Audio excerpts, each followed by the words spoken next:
선화목자교회 주일 4부 예배에 오신 모든 성도님들을 주님의 이름으로 환영합니다. 이제 곧 예배가 시작됩니다. 옆 사람과의 대화는 삼가주시고 기도로 예배를 준비해 주시기 바랍니다. 핸드폰 전원은 꺼주시거나 진동 모드로 전환해 주셔서 모든 성도들이 다 함께 은혜로운 예배를 드릴 수 있도록 협조해 주시기 바랍니다. 감사합니다. 할렐루야. 예배 드릴 수 있어서 참 감사한 주일입니다. 주님께서 우리 한 사람 한 사람을 부르신 줄 믿습니다. 그 부르신 주님께 우리의 감사와 찬양의 영광의 박수 올려드리며 주님 앞에 예배 드리시겠습니다.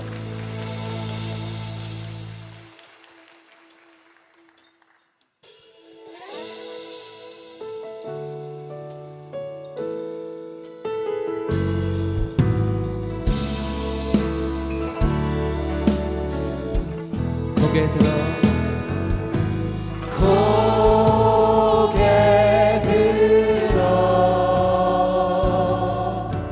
주를 맞이해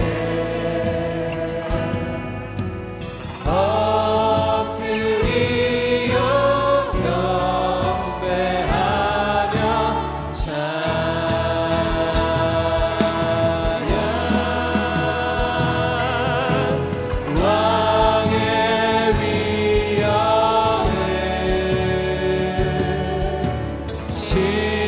신령과 진정한 찬양으로 영광 돌려 만왕의 왕께 고개 들어서 고개 들어 우리 주님을 맞이합니다. 주를 맞이해 엎드리어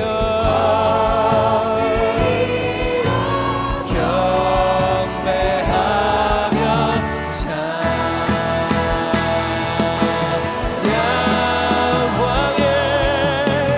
왕의 위엄을 신령과 진정한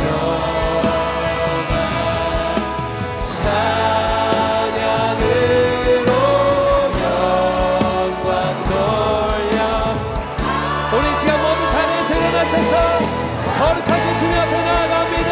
고개 들어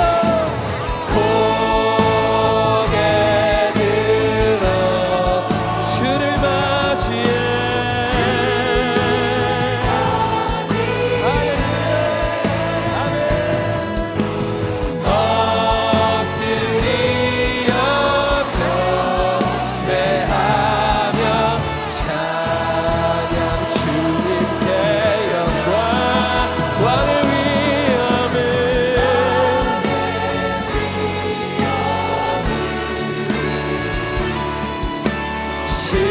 신령과 진정한 찬양으로 영광 돌려 만왕의 우리 두 손을 들어서 왕의 위엄을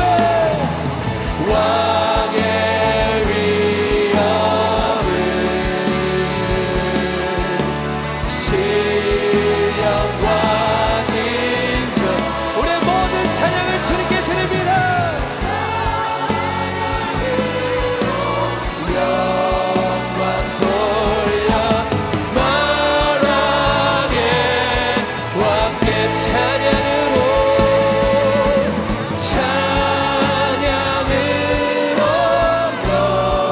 영광 돌려 만왕 우리 한번 더 고백합니다. 우리의 모든 찬양으로 주님께 찬양으로 영광 돌려 만왕의 왕께 할렐루야. 우리 주님은 찬양받기 합당하십니다. 우리 주님은 찬양받기 합당하십니다. 할렐루야.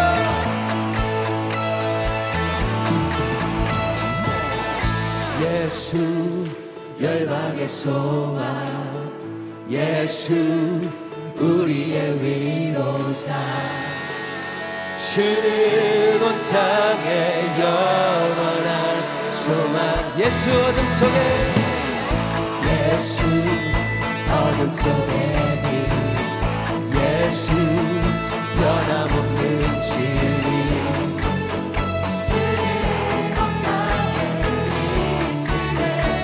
우리 위해 죽으시고, 우리를 위해 죽으시고 다시 사신 생명의 주, 주님만이 소망이요 변함없는 반석이라, 주님만이 온 세상을 비추시네. 또 죽음에서 부활하신 우리 구주, 평강의 왕, 주를 믿는 모든 자의 소망 되신 주를, 우리의 소망 되신 주님께 우리의 감사의 박수 올려드립니다. 예수 열방의 소망, 예수 열방의 소망, 예수 우리의 위로자, 주님 온 땅에 영원한 소망. 예수 어둠 속에, 예수 어둠 속에 빛, 예수 변함없는 진리, 주는 온 땅에 빛이네. 우리 위해 죽으시고, 우리 위해 죽으시고 다시 사신 생명, 한 번 더. 우리 위해 죽으시고 다시 사신 생명의 주, 아멘. 주님만이 소망이요 변함없는 반석이라, 주님만이 온 세상을 비추시네. 또 죽음에서 부활하신 우리 구주, 평강의 왕, 주를 믿는 모든 자의 소망 되신 주를 믿네.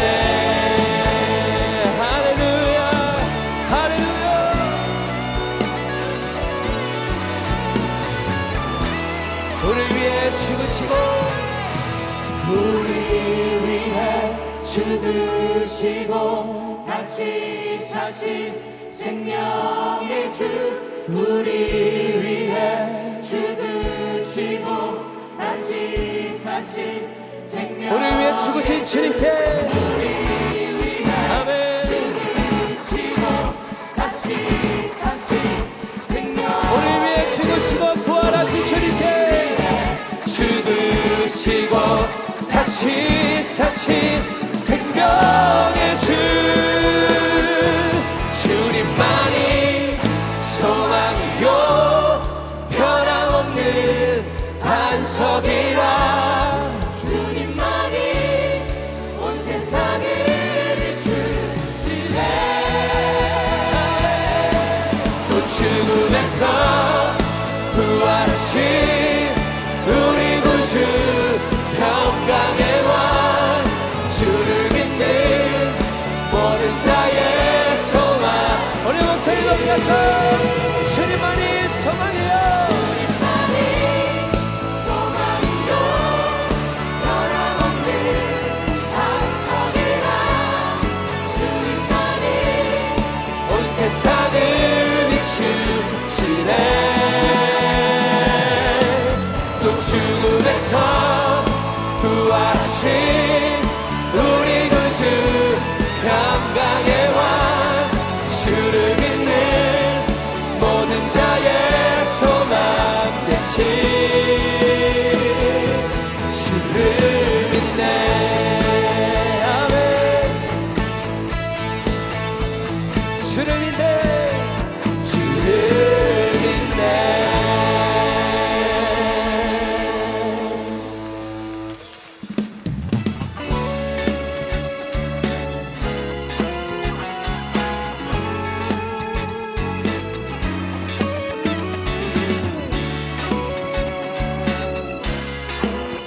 마음 다해 찬양합니다. 내 마음 다해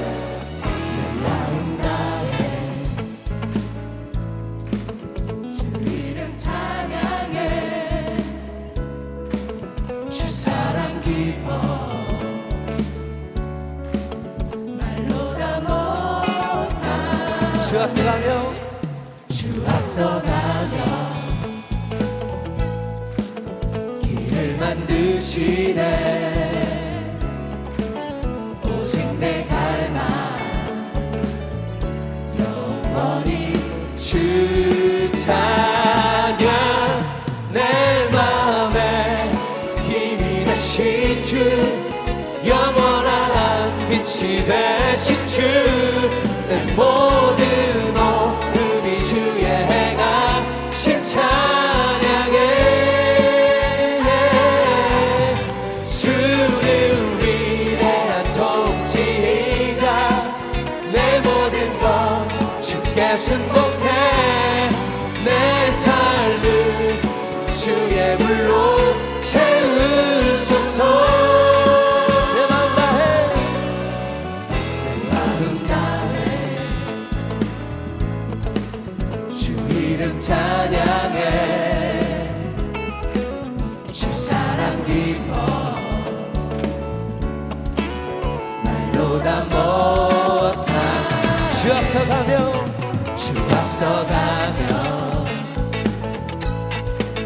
길을 만드시네 오직 내 갈망 우리 온 마음을 다하여 주님을 찬양합니다. 내 맘에 힘이 되신 주 영원한 빛이 되신 주 내 모든 오름이 주의 행하심 찬양해 주는 위대한 통치자 내 모든 것 주께 승복해 내 삶을 주의 불로 채우소서 우리 한번 더 고백합니다. 내 맘에 힘이 되신 주 영원한 빛이 되신 주 내 모든 오름이 주의 행하심 찬양해 주는 위대한 통치자 내 모든 것 주께 승복해 내 삶을 주의 불로 채우소서 우리 목소리로 내 맘에 힘이 되신 주 영원한 빛이 되신 주 내 모든 오름이 주의 행하심 찬양해 주는 위대한 통치자 내 모든 것 주께 승복해 내 삶을 주의 우리 마지막으로 한 번 더 찬양할 때 우리의 온 마음을 다하여 주님을 경배합니다. 내 맘에 힘이 되신 주 영원한 빛이 되신 주 내 모든 오름이 주의 행하심 찬양해 주는 위대한 통치자 내 모든 것 주께 승복해 내 삶을 주의 불로 채우소서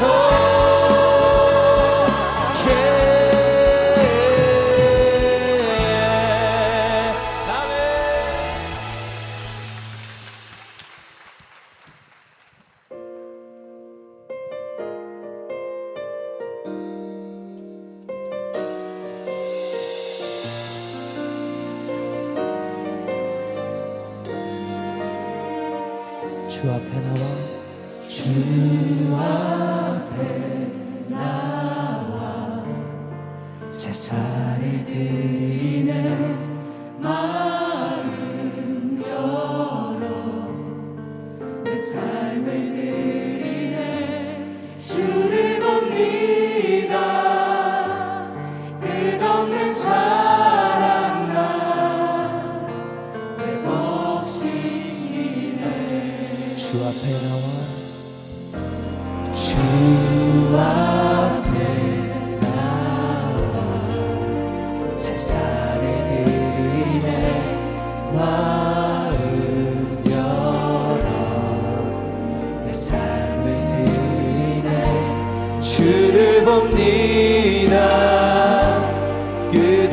사랑 날 복시키네.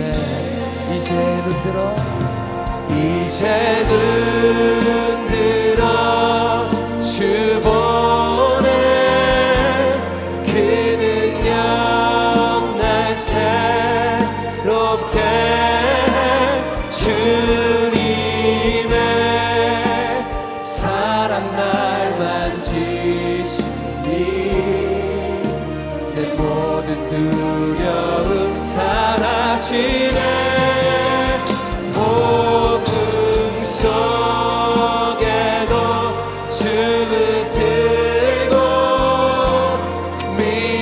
믿음으로 주와 건네 갈보리 언덕 넘어 그 어느 날 주 안에 온전케 되리.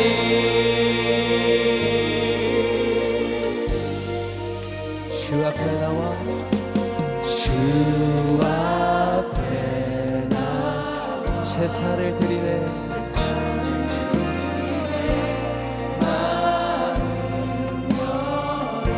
내 삶을 드립니다. 주를 봅니다. 끝없는 사랑 날 회복시키니 이제 눈을 들어서 이제 눈 들어 주 보내 그는 영날 새롭게 주님의 사랑 날 만지시니 내 모든 두려움 사라지네. 폭풍 속에도 주 붙들고 믿음으로 주와 건네 갈보리 언덕 넘어 그 어느 날 주 안에 온 주를 봅니다. 끝없는 사랑 주를 봅니다.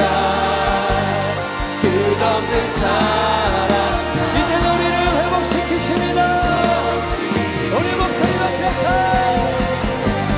이제 눈 들어 주 보내 그는요 날 새롭게 주님의 사랑 날 만지시니 우리의 모든 두려움이 이제는 주님 안에서 사라집니다. 폭풍 속에도 주 붙들고 믿음으로 주와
주시겠습니다.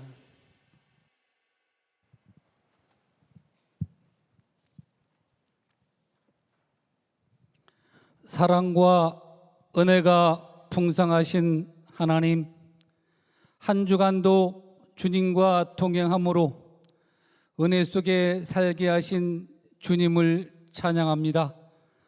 전 세계가 전염병과 기상이변, 전쟁과 물가 폭등으로 고통을 당하고 있는 중에 한 주간 주님과 동행하며 살아왔음에 감사하여 주님 앞에 나왔습니다. 주님, 저희들을 기쁘게 받아 주시옵소서. 하나님, 이 시간에도 전쟁과 전염병의 고통 속에서도 24시간 주님 바라보며 목숨 걸고 선교 현장에서 눈물로 씨를 뿌리는 선교사님들의 기도를 흠양하여 주시옵소서. 그곳에도 복음의 꽃이 피게 하시고 풍성한 열매를 허락하여 주시옵소서. 우리 하나님, 남북한이 속히 복음으로 통일되도록 인도하여 주시옵소서.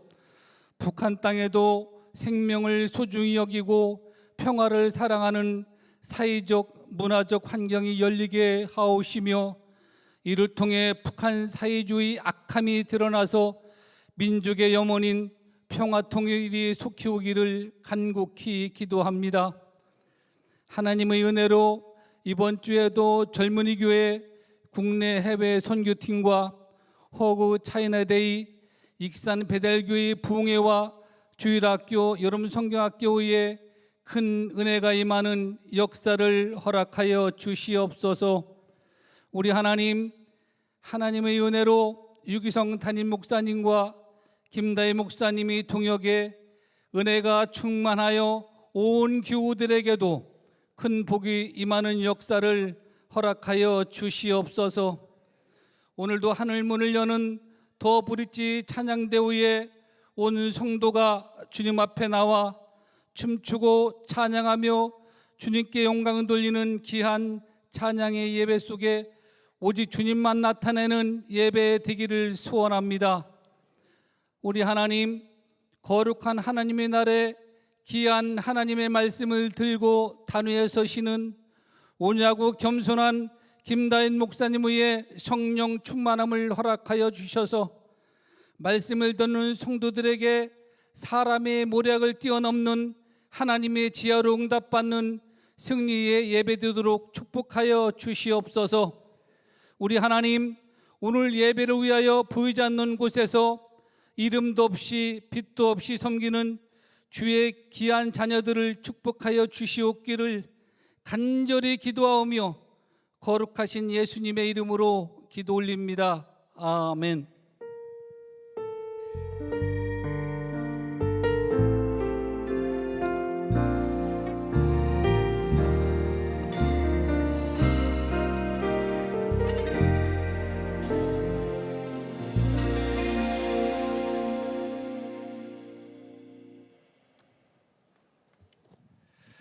오늘 예배 가운데 세 분의 성도님께서 세례를 받으시게 되겠는데요. 이영도, 김정환, 김미복 성도님이십니다. 대표하여서 이영도 성도님께서 세례 간증으로 섬겨주시겠습니다.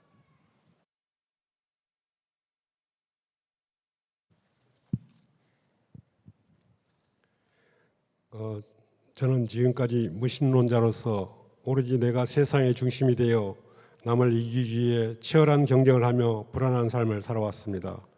16년 전 다니던 대기업을 그만두고 충분한 준비 없이 창업한 회사가 경영상의 어려움에 빠지게 되었고 이 일로 음주로 마음을 달래다 보니 자연스럽게 가정을 등한시하게 되고 반복되는 가정 불화로 음주에 의존하면서 고통의 시간을 보냈습니다.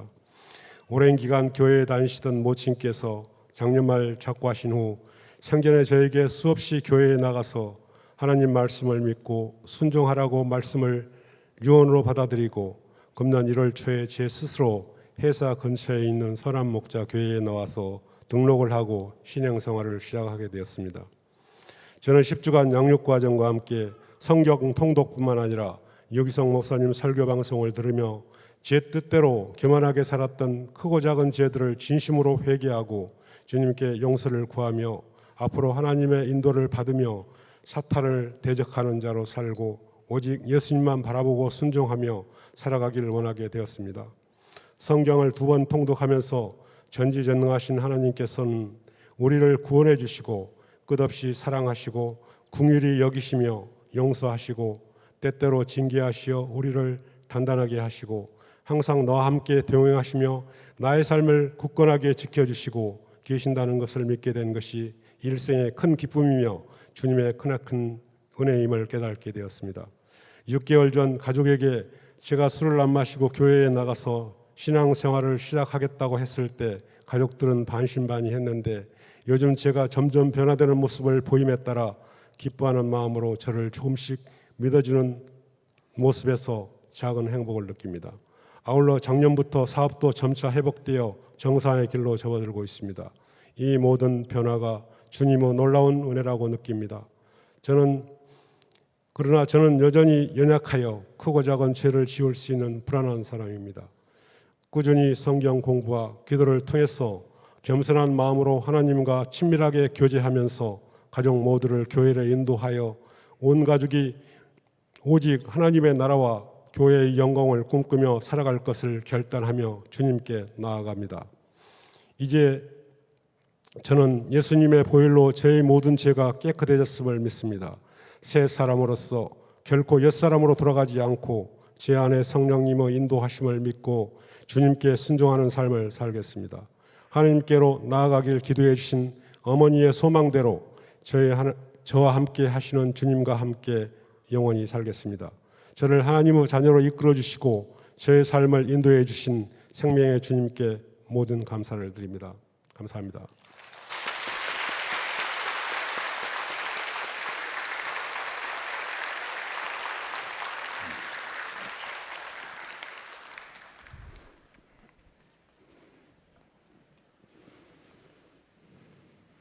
네, 기도하겠습니다.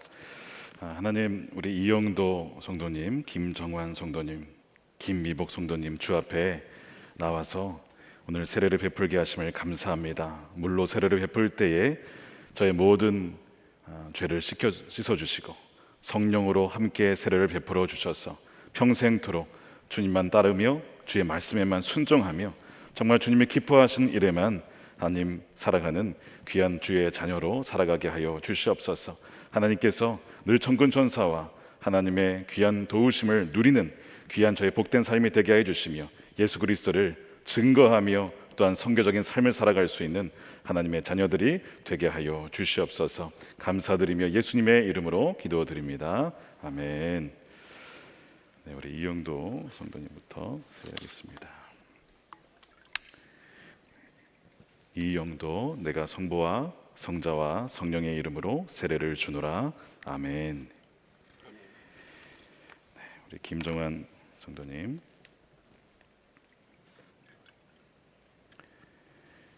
김정환 내가 성부와 성자와 성령의 이름으로 세례를 주노라.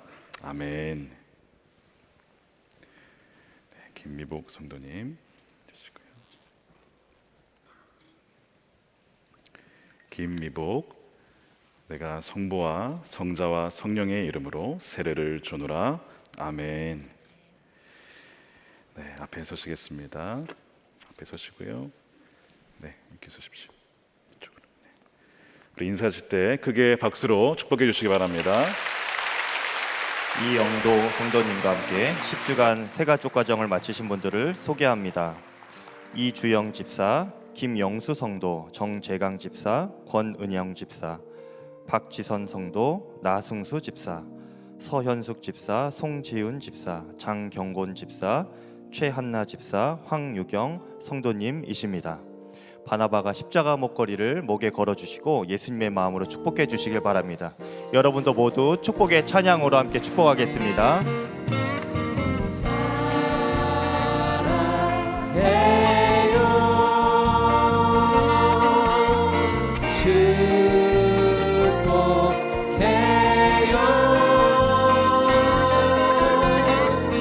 당신의 마음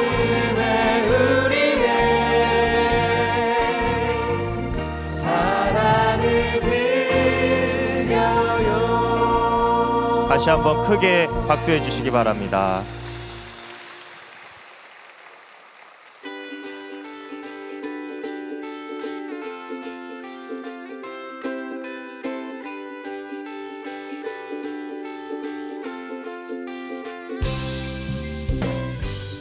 참 무더운 여름이지만 바캉스나 휴가는 엄두도 못 내는 교우들이 참 많으시죠. 주님은 우리의 이러한 형편을 아시고 시원한 교회로 초대하셔서 주님과 함께 시간을 보내자고 하십니다. 주님이 이번에 제게 주신 주제가 낙심을 이기는 믿음의 기도인데요. 이 제목으로 기도하며 준비하다 보니까 기도를 하면서도 참 서러운 기도자들이 많구나 하는 것을 느끼게 되었습니다. 주님은 이번에 서러운 기도자들을 행복한 기도자들로 바꾸기 원하시는 것 같습니다. 여러분, 기도 바캉스로 오셔서 함께 주님의 계획을 이루는 그러한 시간이 되면 좋겠습니다.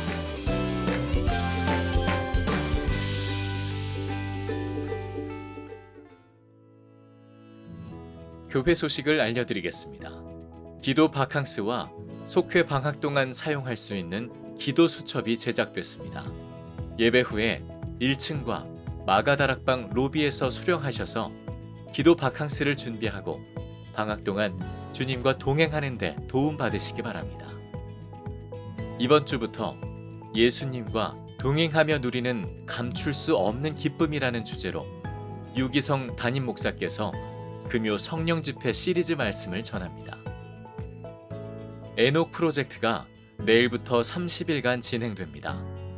매일 아침 영상 시청과 순종의 하루, 저녁 동행 일기와 나눔방 댓글을 통해 예수님과 친밀한 동행의 기쁨을 누리시기 바랍니다.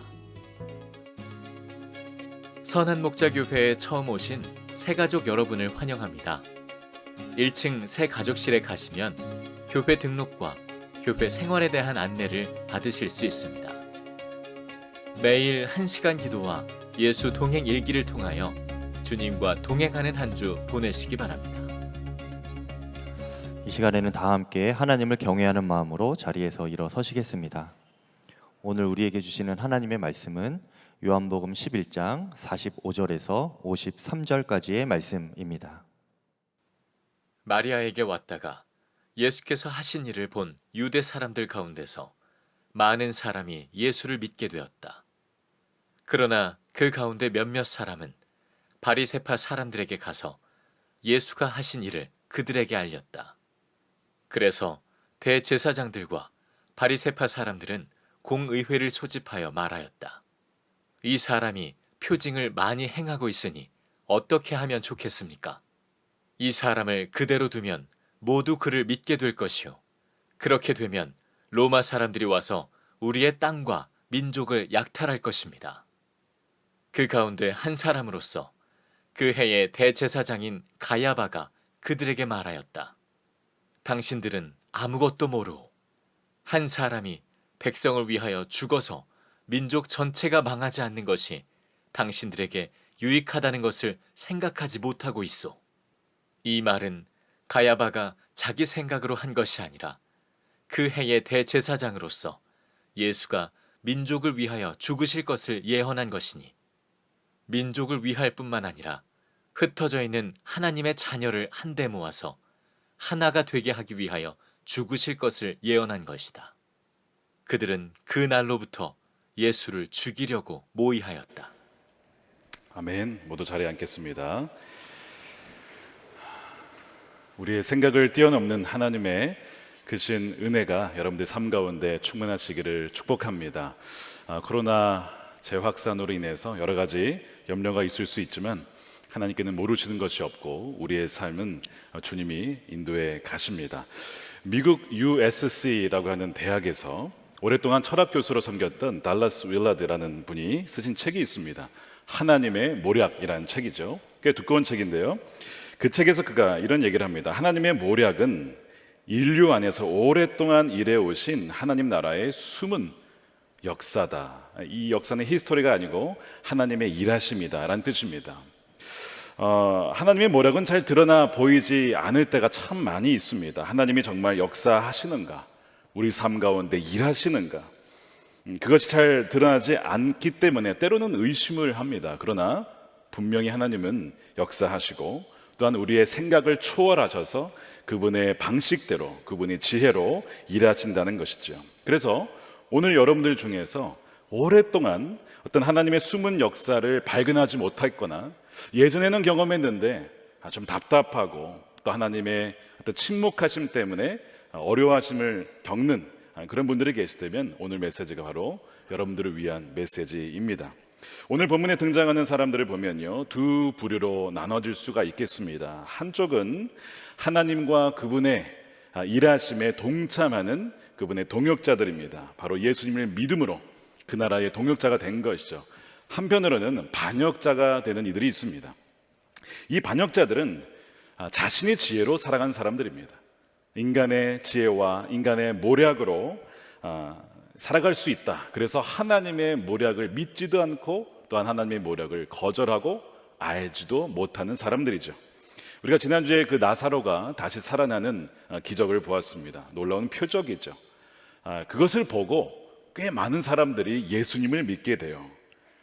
45절입니다. 마리아에게 왔다가 예수께서 하신 일을 본 유대 사람들 가운데서 많은 사람이 예수를 믿게 되었다. 단지 머리만이 아니라 자신의 인생을 그분께 완전히 맡겨 드렸다는 뜻입니다. 나사로가 다시 살아나는 이 표적은요, 정말 이 부인할 수 없는, 하나님의 살아계심을 부인할 수 없는 너무나 확실한 증거였습니다. 그러나 그곳에 있는 모든 사람들이 이것을 보고 믿은 것은 아니었습니다. 46절에 보면 몇몇 사람들은 그것을 보았지만 믿지 않아요. 그리고 바리새파 사람들과 대제사장에게 가서 예수님이 하신 일을 알립니다. 그리고 이 사건 때문에 이제 산헤드린 공회라고 하는 유대인들의 최고 입법, 사법, 행정 기구에 거기에가 이제 소집이 되죠. 그리고 이들이 묻습니다. 47절 후반부에 이 사람이, 예수님이 표징을 많이 행하고 있으니 어떻게 하면 좋겠습니까? 굉장한 위기의식을 지금 느끼고 있는 거예요. 그들은 예수님을 믿음으로 반응하는 것이 아니라 오히려 걱정하고 있어요. 자신들의 기득권을 잃어버릴 수도 있고, 사람들이 예수님을 따라갔다가 폭동을 일으키면 로마가 다시 쳐들어와서 우리 땅을 짓밟으면 어떡하냐, 그런 걱정이 든 것입니다. 그러나 대제사장이었던 가야바가 뭘 그렇게 걱정하냐, 뭐 어려운 일이냐, 이게. 대안을 제시하는데 뭐냐면 한 사람만 죽으면 된다. 예수를 죽이라는 것입니다. 그래서 50절에 한 사람이 백성을 위하여 죽어서 민족 전체가 망하지 않는 것이 당신들에게 유익하다는 것을 당신들은 생각하지 못하고 있어. 한 사람을 죽이면 된다는 것이죠. 그리고 오늘 마지막 절이죠. 그들은 그날로부터 예수를 죽이려고 모의하였다. 나사로가 다시 살아난 사건은 정말 이 하나님의 살아계심을 부인할 수 없는 결정적인 증거였습니다. 그러나 부인할 수 없는 결정적인 증거를 보고도 안 믿는 사람이 있고요, 어떤 사람은 증거가 별로 없고 어려운 환경 중에도 믿는 사람이 있습니다. 여러분들은 어느 쪽에 속하시죠?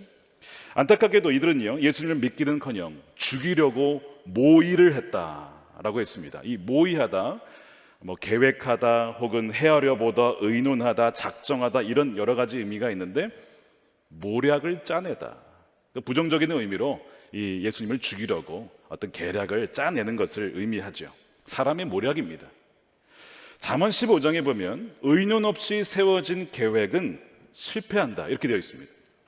집단지성이라는 표현을 쓰죠. 많은 사람들이 함께 모여서 결론을 내는 것, 한 사람의 지혜보다 그것이 낫다는 것입니다. 잠언 성경도 그것을 지지하죠. 그러나 그 다음 장, 잠언 16장 9절에 보면 이런 말씀도 있어요. 사람이 마음으로 자기 앞길을 계획하지만 그 발걸음을 인도하시는 분은 주님이시다.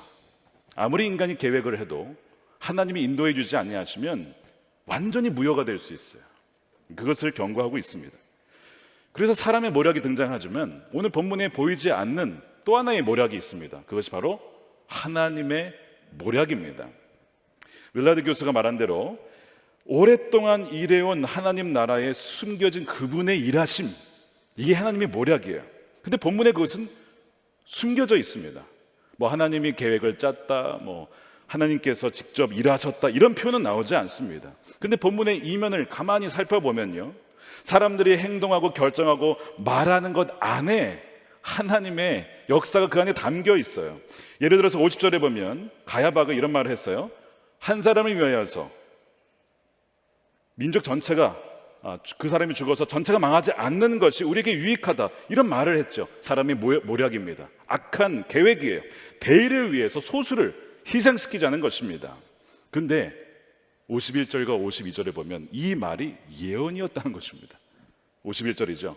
이 말은 가야바가 자기 생각으로 말한 것이 아니라 그 해의 대제사장으로서 예수가 민족을 위하여 죽으실 것을 예언한 것이니, 민족을 위할 뿐만 아니라 흩어져 있는 하나님의 자녀를 한데 모아서 하나가 되게 하기 위하여 죽으실 것을 예언한 것이다. 가야바는 말을 하면서도 자기가 지금 무슨 말을 하고 있는지도 모르고 그저 악한 생각으로 한 것인데, 하나님은 그의 입술을 통해서 내가 어떻게 이것을 바꿀지 한번 봐라, 예언을 하고 계시는 겁니다.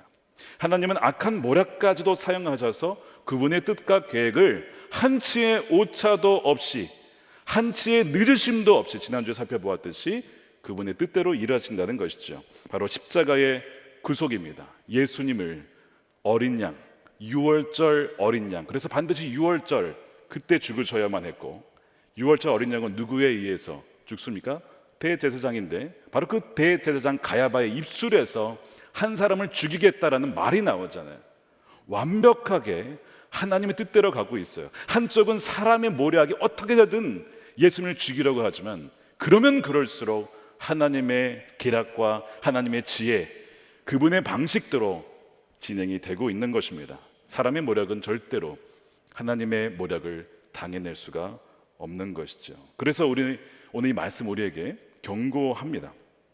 우리가 말하고 생각하고 행동하고 결정하는 것이 하나님 편에 서서 하나님의 뜻대로 그분의 계획과 모략 가운데 행해지는 것이냐, 아니면 그분의 뜻과 계획에 반대하여서 반역하는 행동을 하고 있는가, 그것을 보라는 것입니다.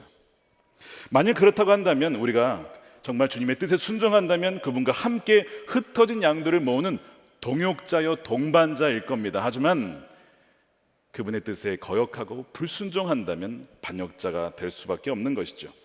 47절에 보면 어떻게 하면 좋겠습니까? 라는 질문이 나와요.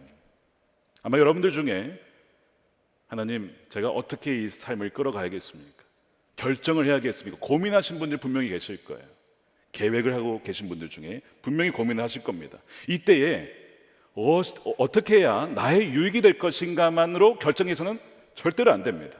왜냐하면 지금 이들은 무엇이 자신들에게 유익이냐라고 결정을 한 거예요. 그를 죽여야 우리가 산다, 그를 죽여야 우리 민족이 산다라고 결정을 내렸는데, 실은 잠깐은 그게 맞는 것 같았습니다. 그러나 결국 예수님을 믿지 않음으로 말미암아 그들은 멸망합니다. AD 70년이 로마에 의해서 결국 성전도 파괴되고요, 민족 전체가 사라지게 되죠. 아예 이스라엘이라는 나라가 완전히 사라지게 되는 거예요. 분명한 증거를 보고도 우리의 고집을 꺾지 않으면, 그리고 예수님을 거부하게 되면요, 그러면 결국에는 망하게 된다는 것을 경고하고 있습니다. 혹시 영화 암살을 보신 적 있으십니까? 암살, 이정재가 나오는, 오징어 게임 팀에 떠가지고 한 번 더 봤습니다. 암살, 굉장히 재미있는 영화예요. 일제시대 때 독립운동가들의 투쟁과 암살을 그린 영화죠. 이 이정재 씨가 역할한 것은 염석진이라고 하는 독립운동가입니다. 일본 총독 데라우치를 암살하기 위해 청년 시절에 목숨을 걸고 폭탄을 설치해서 투척했는데 실패를 하죠. 그리고 총격 전에 손가락을 잃고 잡혀가요. 그리고 고문을 당합니다. 근데 열흘 만에 탈출을 해서 돌아왔어요. 독립군들의 입장에서는 영웅입니다. 손가락을 잃었지만 돌아와서 다시 이제 독립군의 역할을 하니까 그에게 어떤 역할을 맡기냐면 임시정부의 경무국 대장 역할을 줍니다. 그것은 바로 독립군들을 어디로 보낼지, 또한 그 전략을 짜고 모략을 짜서 모든 것을 관할하는 그 역할을 하게 되는 것이죠. 그런데 그는 실상 뭐였냐면 일본의 스파이였습니다. 일본의 밀정으로 독립군으로 다시 들어온 것이죠. 그러나 독립군들은 그것을 알지 못했습니다. 어떤 일이 벌어졌죠? 독립군들의 모든 경로와 계획과 누가 독립군인지, 얼굴은 어떻게 생겼는지가 다 유출이 되는 거야. 그래서 하는 것마다 문제가 되고, 또한 하나 둘씩 독립군들이 죽어가기 시작합니다. 바로 이 염석진의 모략대로 진행이 되는 것이죠. 그래서 거의 대부분의 사람들이 죽임을 당하게 됩니다. 세월이 흘렀습니다. 해방이 되었습니다. 그러나 염석진은 반민족 행위 특별조사위원회 회부가 되었지만 거기서도 살아남습니다. 왜냐하면 머리를 또 썼어요. 결정적인 증인이 있었는데 그가 또한 암살을 당해요. 그러니까 증거 불충분으로 무죄로 풀려납니다. 아니 어떻게 이럴 수가 있나? 악인이 이렇게 풀려날 수가 있는가? 그 재판을 마치고 무죄인 채로 이제 시장을 혼자 기분 좋게 걸어갑니다. 그런데 죽은 줄만 알았던 사람이 등장하죠. 독립군 안오균이 등장합니다. 여인입니다. 스나이퍼 역할을 했던. 근데 그가 너무 놀라 있을 때 염석진에게 묻습니다. 왜 우리를 배신했는가? 라고 물었을 때 유명한 이제 대사가 나오죠. 뭐냐면 해방이 될 줄 몰랐어. 해방이 될 줄 몰랐다는 거예요. 해방이 될 줄 알았다면 내가 그랬겠냐? 이런 얘기를 하고 결국엔 죽임을 당하죠. 시장 뒷골목의 빨래터에서 비참한 죽임을 당하게 됩니다. 굉장히 울림이 있어요. 해방이 될 줄 알았다면 내가 그랬겠나? 하나님 나라가 정말 있다는 것을 알았다면 내가 그렇게 선택했겠나? 내가 그렇게 결정했겠나? 내가 그렇게 돈을 썼겠나? 내가 그렇게 불순종했겠나? 이렇게 들리는 거예요. 여러분 정말 하나님 나라가 임한다는 것을 믿으십니까? 그 나라가 있다는 것을 알고 오고 있다는 것을 안다면 오늘 우리의 선택과 결정은 달라질 수밖에 없습니다. 그래서 이 영화가 보여주는 메시지는 여러 가지가 있는데 하나님 나라가 임할 것을 믿는 자는 하나님의 뜻과 모략을 따르는 하나님의 동반자여 동역자로 살 것이고 그것을 믿지 못하는 자는 자신의 지혜와 모략을 의지하는 하나님의 반역자로 살게 될 것이라는 거예요. 그리고 또 한 가지 분명히 그날은 온다는 것입니다. 하나님의 뜻이 무엇인지를 알고 믿는 자의 삶과 선택과 계획은 전혀 달라지게 되는 것이죠. 그래서 아무리 현재가 어렵고 힘들어도요 결코 눈에 보이는 대로만 판단하지 않습니다. 마지막에 그 해방의 그날을 바라보며 그때 정말 웃으려면 내가 지금 여기서 어떤 결정을 내려야 할 것인가? 누구를 따를 것인가? 어느 편에 설 것인가? 그걸 보라는 것이죠. 그래서 결국에는 나의 뜻이 아니라 내 고집이 아니라 그것을 꺾고 하나님이 진정 기뻐하고 원하시는 그 삶의 자신을 드리게 되는 거죠. 그분의 뜻은 변함이 없고 그분의 모략은 인간의 어떠한 모략으로도 바뀌지 않습니다. 우리는 이미 결론을 알고 있어요. 요한계시록에 이미 결론을 보고 있습니다. 그리고 우리는 그 전을 살고 있어요. 여러분 어디에 서시겠습니까? 시편 33편 10절 말씀 11절 말씀 함께 읽어보겠습니다. 시작. 주님은 뭇 나라의 도모를 흩으시고 뭇 민족의 계획을 무효로 돌리신다. 주님의 모략은 영원히 흔들리지 않으며 마음에 품으신 뜻은 대대로 끊어지지 않는다. 고린도전서 2장 8절에도요. 이 세상 통치자들 가운데는 이 지혜 하나님의 모략을 아는 사람이 하나도 없습니다. 그들이 알았더라면 영광의 주님을 십자가에 못 박지 않았을 것입니다. 이 지혜가 그분의 모략이죠. 보기에는 이 세상 권력자들과 통치자들이 이 세상을 다스리는 것 같고 우리의 삶을 쥐락펴락하는 것 같이 보입니다. 그러나 모든 것은 실은 다 하나님의 손안에 있어요. 그분의 뜻 가운데 있습니다. 인간의 모략은 절대로 하나님의 모략을 이겨낼 수 없습니다. 하나님은 인간의 악한 모략도 사용하셔서 자신의 구원과 뜻을 성취시키는 분이시기 때문에 그렇습니다. 예를 들어서 다윗의 아들 압살롬의 반역 사건을 여러분 아실 겁니다. 압살롬이 아버지 다윗 왕에게 반역해서 예루살렘 성을 공격해서 결국 점령하고 다윗은 황급하게 그 성을 버리고 떠나야 했습니다. 다윗을 잘 알고 있었던 그리고 배신한 아히도벨이라는 책략가가 이 압살롬에게 아주 좋은 정보를 주면서 제안을 합니다. 뭐냐면 지금 당장 다윗을 쫓아가서 죽여야 된다는 겁니다. 그래서 12,000명의 군사를 지금 주면 밤에 습격해서 죽이겠다는 것이죠. 압살롬이 기가 막힌 전략이다, 모략이다. 그리고 이스라엘의 온 장로들도 인정을 하고 그렇게 하자고 했어요. 그런데 다윗이 도망을 가다가 후세라는 다윗의 친구가 따라가겠다는 거예요. 다윗이 따라오면 안 된다. 죽음을 당할 수도 있어. 아니야, 따라가겠어. 다윗이 고집을 꺾어요. 그래서 부탁을 합니다. 그러면 정 나를 위하겠다면 밀정으로 압살롬에게 가라. 그래서 이 후세도 고집을 꺾고 밀정이 되어서 압살롬이 갑니다. 죽임을 당할 수도 있어. 너 스파이 아니야? 그럴 수 있는데 놀랍게도 압살롬은 후세를 인정해요. 처음에는 의심했다가 나는 당신이 섬길 겁니다 이러니까 그래 잘했어 이렇게 받아주거든요. 그래서 후세가 전략을 또한 꺼내놔요. 압살롬이 물어요. 당신의 모략은 무엇입니까? 그랬더니 이번에는 후세는 정반대 전략을 펼칩니다. 다윗 왕은 백전노장입니다. 밤에 습격하면 밤에 잠도 안 자고 분명히 기다렸다가 우리가 오히려 역공격을 당할 겁니다. 그러니까 그 위험한 전략입니다. 남에서부터 북까지 모든 이스라엘의 군사들을 다 모아다가 마치 바다의 모래알같이 다 모아다가 쳐야만 다윗 왕을 죽일 수가 있습니다.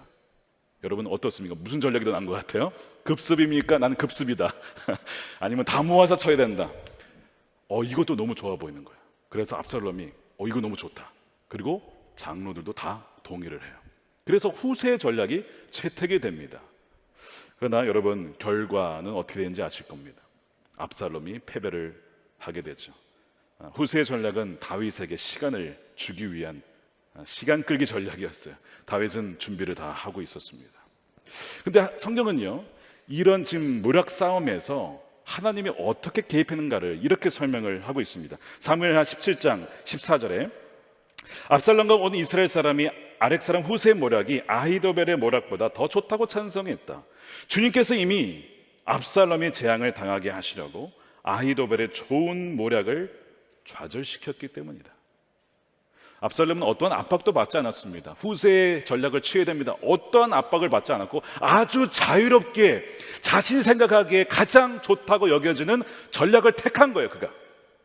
근데 실은 그것이 보이지 않게 뒤에서 역사하시는 하나님의 모략에 의해서 아히도벨의 모략을 택하지 않고 후세의 모략을 택한 겁니다. 놀랍죠? 자유롭게 선택한 것인데 하나님의 뜻대로 이루어져요. 그리고 거기에 대한 심판을 받습니다. 유다가 예수님을 팔은 것 악한 짓이지만 그것을 통해서 하나님은 그분의 뜻을 이루어 가시잖아요. 사람의 모략은 절대로 하나님의 모략을 이길 수가 없는 것이죠. 압살롬이 올랐던 것은 뭐냐면 하나님을 몰랐고 하나님의 뜻을 몰랐고 말씀을 몰랐습니다. 왜냐하면 하나님은 다윗과 언약을 맺었어요. 사무엘하 7장에 보면요, 하루는 자기의 궁에서 딱 있는데 하나님께 너무 죄송한 거예요. 자기는 너무 멋진 곳에 살고 있는데 하나님의 그 언약궤는 텐트에, 그냥 후진 텐트에 있는 거예요. 그래가지고 너무 마음이 있어. 하나님, 제가 하나님을 위해서 성전을, 멋진 집을 짓겠습니다. 하나님이 그 다윗의 중심을 보셨어요. 너가 나를 이렇게 생각하는 거야. 그러나 다윗아, 너는 전쟁을 많이 해서 피를 많이 흘렸으므로 너는 성전을 짓지 못해. 그러나 너의 그 마음 내가 받을게. 내가 너와 언약을 할 거야. 그러면서 약속을 하시는데 여러 가지가 있어요. 뭐가 있냐면 너의 왕위를 내가 지켜줄 거야. 내가 원수로부터 너를 지켜줄 거야. 그 다음에 너의 후손을 통해서 왕조가 이어지면서 나의 이름을 드러낼 영원한 집이 세워질 것이다. 그 다음에 뭐가 있냐면 설령 너가 죄를 짓더라도 너는 징계를 받을 거야. 그러나 나의 총애를 나는 거두지 않을 것이다. 이게 다윗 언약입니다. 그래서 다윗은 죽을 때까지 그의 왕위가 보장된다라는 약속을 받아요. 압살롬이 이걸 알았으면 반역했겠습니까? 하나님이 그 왕위를 보장을 해주시는데 내가 반역하면 내가 죽겠지? 압살롬은 그 말씀을 몰랐든지 알았어도 내가 전략을 짜고 모략을 짜서 군대를 모으면 이길 수 있어 라고 생각했는지도 모르겠어요. 어찌됐든 하나님을 몰랐기 때문에 불행하게도 압살롬은 자신의 선택에 의해서 멸망을 당하게 되죠. 여러분, 지금 무엇이 염려가 되십니까? 무엇이 두려우십니까? 내가 그분을 떠나 있다면 아무리 내가 철저히 대비하고 모략을 짜봐도 여러분 반드시 무너지게 되어 있어요. 그러나 내가 하나님과 그분의 뜻 가운데 머물러 있다면 아무리 여러분의 대적이 여러분에게 법적인 고소를 하고 여러분들을 죽이려고 하고 여러분들을 해하려 하더라도 여러분 절대 패하지 않습니다. 왜냐하면 하나님이 여러분들과 함께 하시기 때문에 그래요. 굉장히 그것이 중요한 부분입니다. 오늘 본문에 보면 성경 전체적으로 우리에게 주신 말씀이 있습니다. 말씀드린 대로 어떻게 해야 하든가라고 했을 때에 나의 유익만으로 선택하면 안 된다는 거예요. 바로 하나님의 뜻을 묻고 이해는 안 되어도 내 고집을 꺾는 것, 내 자아를, 죽었음을 고백하고 순종하는 것이 너무나 중요하다는 것입니다. 그래서 이러한 분별에 가장 방해가 되는 것이 바로 우리 자신입니다. 우리의 고집이죠. 내 유익과 만족과 고집대로 하게 되면요, 그 사람은 예수님을 죽이고 자기가 살려고 하지만 실은 자기가 죽는 길입니다. 그래서 자기가 살기 위해 예수님을 죽이는 사람이 있고 예수로 살기 위해 자아가 죽었음을 고백하는 이들이 있어요.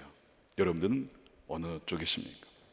그러므로 우리가 먼저 죽었음을 고백하고 여기고 그 다음에 내가 죽으면 결국에는 산다라고 하는 그 믿음이 있으면요, 하나님의 모략이, 하나님의 지혜가 우리의 삶을 기가 막히게 인도해 가신다는 것입니다.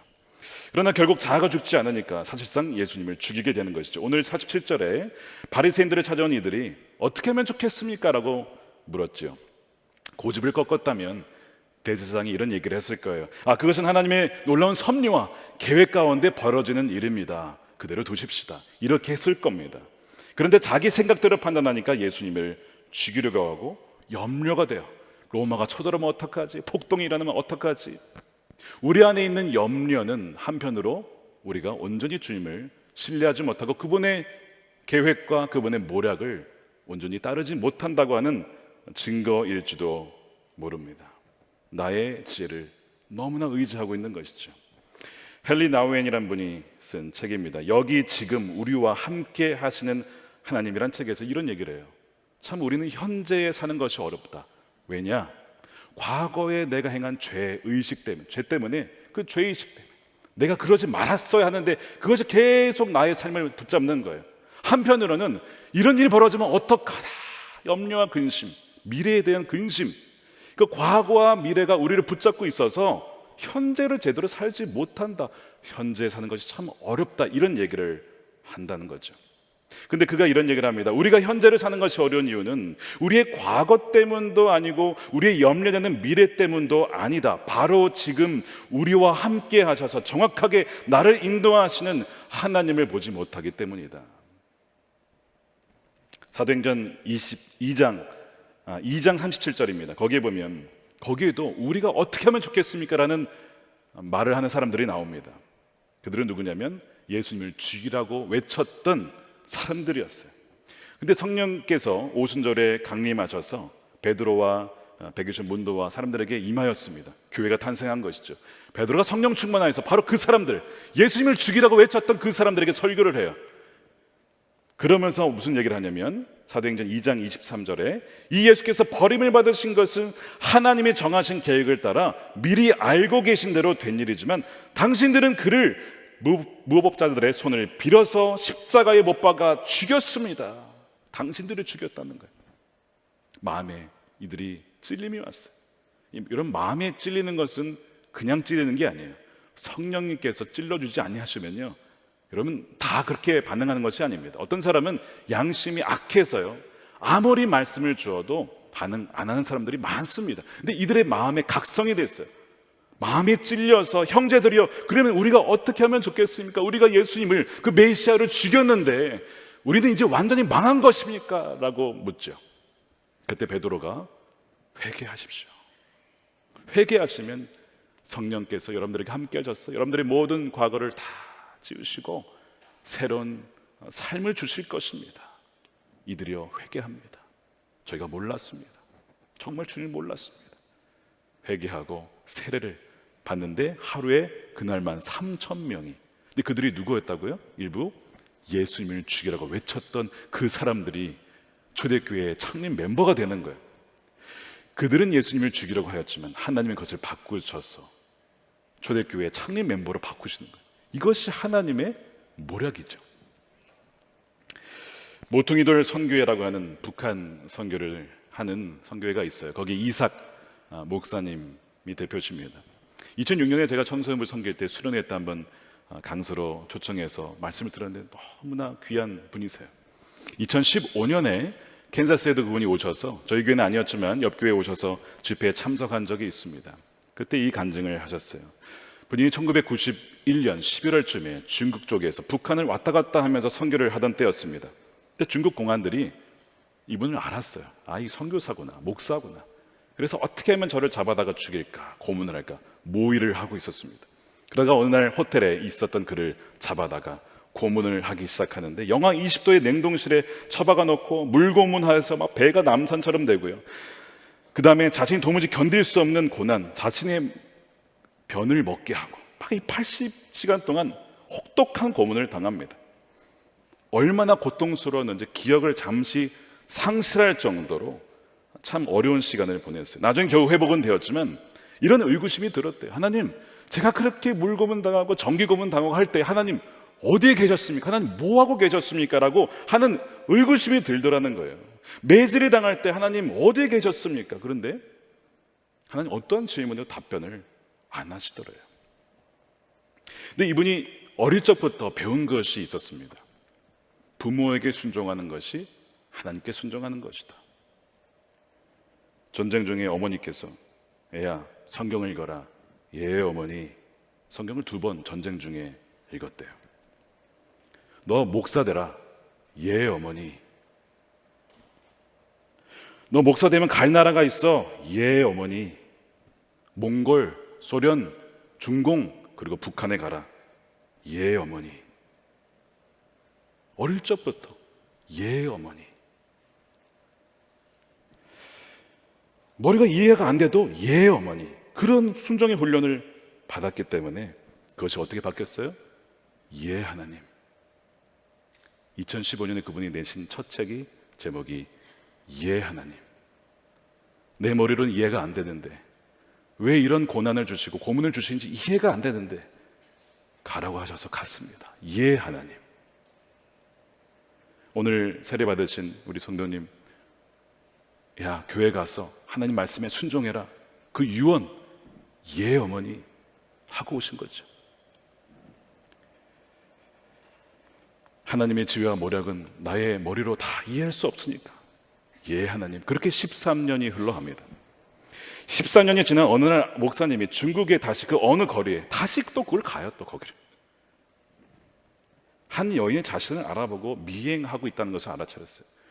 자신에게 가까이 오는 거예요. 그러더니 말을 겁니다. 13년 전에 감옥에서 고문당하신 적이 있으셨죠? 네, 그렇습니다만 혹시 그때 고문하던 4명의 사람 기억하십니까? 기억하죠. 그럼 제일 악랄하게 냉동실에서 고문하던 그 사람도 기억하시나요? 물론입니다. 그 사람이 제 남편입니다. 그 사람은 이후 예수님을 믿고 지금 목사가 되었습니다. 나머지 사람들도 모두 예수를 믿게 되었고요. 나중에 들어보니까 이 고문을 하던 사람들이 이분을 고문을 하면서 이상한 거야. 어떠한 불평과 원망도 하지 않는 이 사람을 보면서 의아했다는 것이죠. 이 사람 도대체 뭐냐? 도대체 이 사람 안에 있는 그 소망이 뭐길래 다른 사람들은 다 발악을 하고 막 저주를 하고 막 그러는데 아무런 말도 하지 않고 묵묵하게 고난을 당하는 이 사람 도대체 뭐냐? 그 안에 있는 것이 뭔지 궁금해서 결국 고문을 그만두고 예수를 믿게 되었다는 거예요. 하나님의 모략입니다. 왜 하나님 예 하나님이 하게 하셨나? 나는 그때는 이해할 수 없는데 돌아보니까 아 그것이 하나님의 지혜였구나. 하나님의 모략이었구나.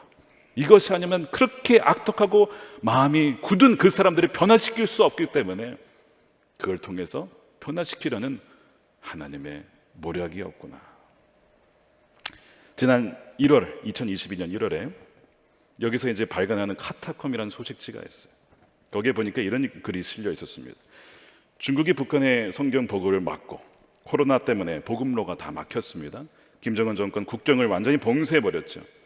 북한 정치범 수용소에 갇힌 사람들의 수가 더 늘었습니다. 1년 만에. 그래서 23만 2천여 명, 1년 전보다 2만 3천 명이 늘었답니다. 이런 상황을 두고 믿지 않는 사람들은 조롱을 한다고 해요. 뭐냐면 야 너희 하나님은 북한과 중국과 중동 아랍 국가에서는 왜 힘을 못 쓰냐? 이 하나님 살아있는 거 맞냐? 막 이런 조롱을 한대요. 근데 그분이 이런 얘기를 합니다. 지금 그곳에서 어떤 일이 벌어지는지 아십니까? 국경이 막혀서 중국을 가지 못하니까 멀리 중국까지 가지 말고 바로 이 북한 여기서 하나님 나라를 세워가자고 다짐한 지하교회 성도들이 있다는 거예요. 그 안에서 마치 핵폭발과 같은 일이 벌어지고 있답니다. 교회 지하교회 문 하나 닫으면요, 오히려 40개로 분산이 되고 72개로 확산이 되고 126개로 확산이 되고 이제는 얼마나 많은 교회가 되는지 알 수가 없답니다. 어떤 나라에서는 신학교 문이 닫혔어요. 정말 이 사탄의 모략이 대단하죠. 근데 신학교 하나 문을 닫으니까요 12개의 성경학교로 그것이 변이가 되었답니다. 여러분, 코로나만 변이하는 것이 아니라 신학교도 변이가 되어서 12개의 성경학교로 퍼져가는 거예요. 굉장히 좋은 변입니다. 하나님은 그렇게 하시는 분이에요. 얼마나 많은 고난이 있었을까, 핍박이 있었을까. 에콰도르에 선교사를 갔다가 며칠 만에 창에 찔려서 죽은 아우카 부족에 의해 순교를 당한 짐 엘리엇, 휘튼 대학의 수석 졸업생이죠. 순교자의 피는 교회의 씨앗이다라는 말이 있습니다. 왜 주님 순교해야 됩니까? 근데 그것이 씨앗이라는 거예요. 그 짐 엘리엇과 4명의 선교사를 죽인 그들은 오히려 아우카족의 최초의 성도들이 되고 수백 개의 교회가 세워집니다. 거기 사람들은 그들을 죽였으나 하나님은 미전도 종족이었던 아우카 부족 전체를 살리신 겁니다. 하나님께 반역했던 반역자들이 이제는 하나님 나라의 동역자들이 된 거예요. 오늘 본문 50절에 한 사람으로 인하여서 민족이 살고 더 나아가 흩어진 하나님의 자녀들이 모여 하나가 된다고 했죠. 한 사람 때문에 고문하던 그 공안들이 예수님을 믿게 되어 동역자가 되고, 또한 창끝으로 선교사를 죽였던 아홉 가족이 예수님을 믿어 동역자가 되었으며, 조선에 성경을 들고 왔던 토마스 선교사 목배임을 당하고 죽었지만 그 성경이 전해져서 그 성경을 읽고 죽인 그 사람이 예수님을 믿어서 조선에 복음이 전해지고 우리와 같이 수많은 사람들이 주님을 믿게 된 것입니다. 사람의 전략은 절대로 하나님의 모략을 이길 수가 없는 것입니다. 사랑하는 여러분, 혹시 온갖 악독한 모략 때문에 괴로워하는 분이 계십니까? 다가올 미래가 불확실해서 염려와 근심으로 가득 차 계십니까? 도무지 이해할 수 없는 상황과 하나님의 침묵 때문에 괴로워하고 계십니까? 우리는 다 이해할 수는 없어요. 그런데 우리가 할 수 있는 것이 있습니다. 나는 죽었습니다, 주님. 그리고 오직 하나님 편에 서는 것입니다. 그리고 하나님을 신뢰하는 거예요. 나의 지혜보다, 나의 모략보다 훨씬 비교할 수 없을 정도로 뛰어나신 하나님의 모략대로 주여 내 삶을 인도해 주십시오. 저는 그저 순종하겠습니다. 그저 주의 말씀 이해가 다 안 돼도 따라가겠습니다. 그러면요, 여러분들의 삶을 반드시 주님이 선하게 인도하십니다. 여러분들의 삶은 절대 실패할 수가 없어요.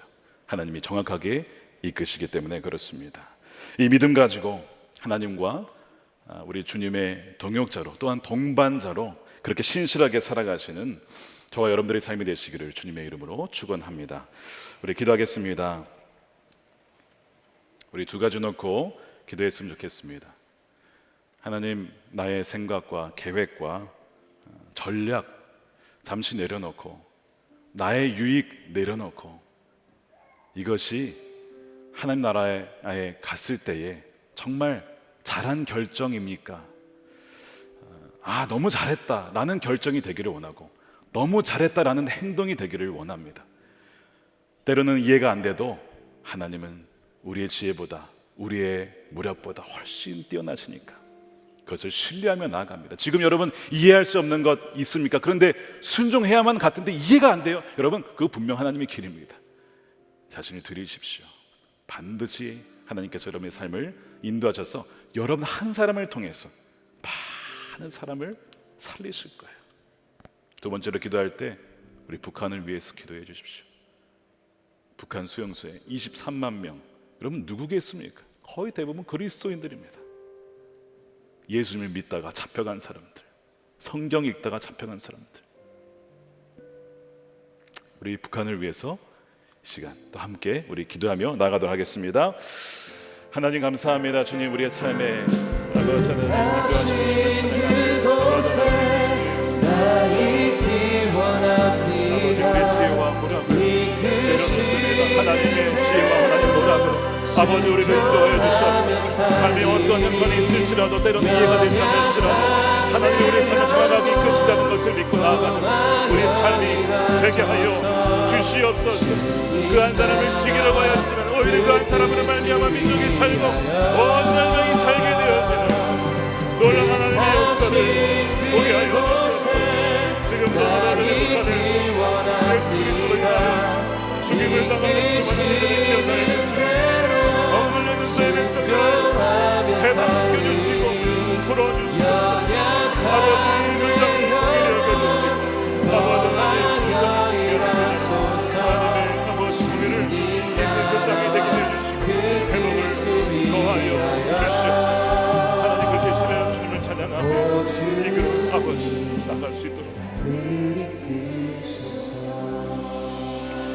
하나님 온전히 주님만을 신뢰합니다. 나의 생각과 지혜와 하는 계획을 내려놓고 무엇이 나의 유익이 될까가 아니라 무엇이 하나님의 뜻이며 하나님의 선하신 뜻인가를 늘 분별하며 하나님 때로는 이해가 되지 않아도 이것이 주의 말씀이라면 순종의 발걸음을 내딛는 주의 신실한 백성들이 되게 하여 주시옵소서. 아버지 하나님 우리가 때로는 실수하고 넘어져도 하나님 그것을 또한 선으로 바꾸셔서 인도하신 하나님의 은혜가 있기를 원합니다. 주님 우리의 연약함을 긍휼히 여겨주시옵시고 우리가 회개할 때에 우리의 그 과거에 정말 실을 수 없었 것만 같은 그 모든 것들을 사해 주시고 새로운 기회를 주셔서 우리가 어찌할까 했던 그 사람들 예수님의 십자가에 못 박았던 그 사람들을 초대교회의 멤버로 바꾸셔서 선교사들로 사용하시고 보내시게 하시는 놀라운 하나님의 아버지 모략을 또한 찬양합니다. 우리 삶 가운데 그렇게 역사해 주셔서 아버지 하나님 온전히 주님께만 영광이 되며 기쁨이 되는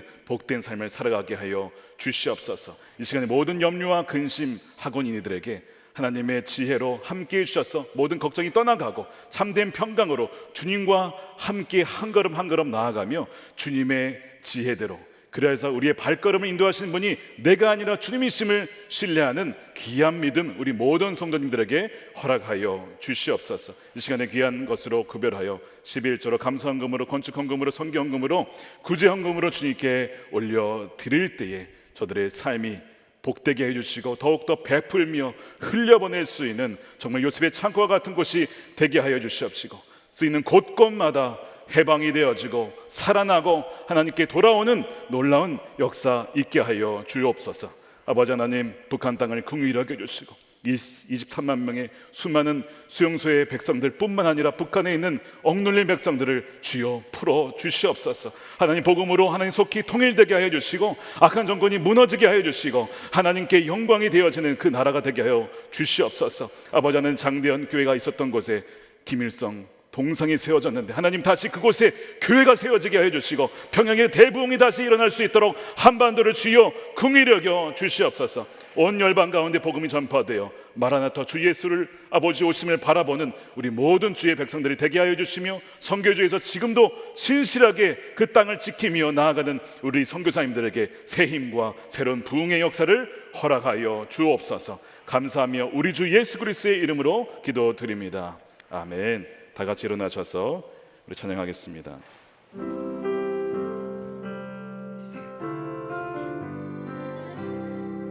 주님 말씀하시면 주님 말씀하시면 내가 나가리다.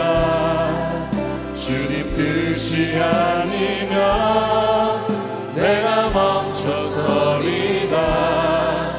나의 가고서는 주님 뜻에 있으니 오 주님 나를 이끄소서. 주님 말씀하시면 주님 말씀하시면 내가 나가리다. 주님 뜻이 아니면 내가 멈춰서리다. 나의 가고서는 것 주님 뜻에 있으니 오 주님 우리 두 손 들고 뜻하신 그곳에 나 있기 원합니다. 이끄시는 내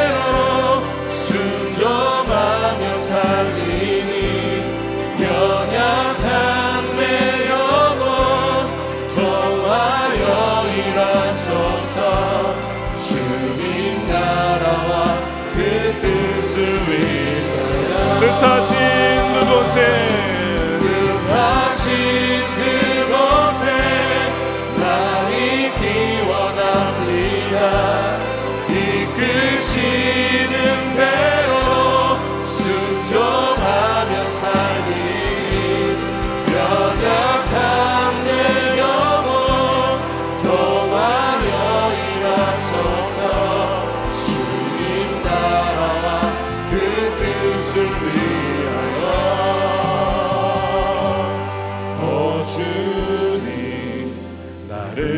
오 주님 나를 이끄소서. 오 주님 나를 이끄소서. 축도하겠습니다. 이제는 우리의 영원한 생명 되시고 부활되신 예수 그리스도의 크신 은혜와 하나님의 측량할 수 없는 사랑과 우리와 늘 함께 하시는 성령님의 교통하심이 오늘 말씀을 듣고 오직 주의 말씀에만 순종하며 하나님의 뜻에 따라만 살기를 결단한 우리 모든 성도들 가운데 이제부터 영원토록 함께 하시기를 간절히 축원하옵나이다. 아멘.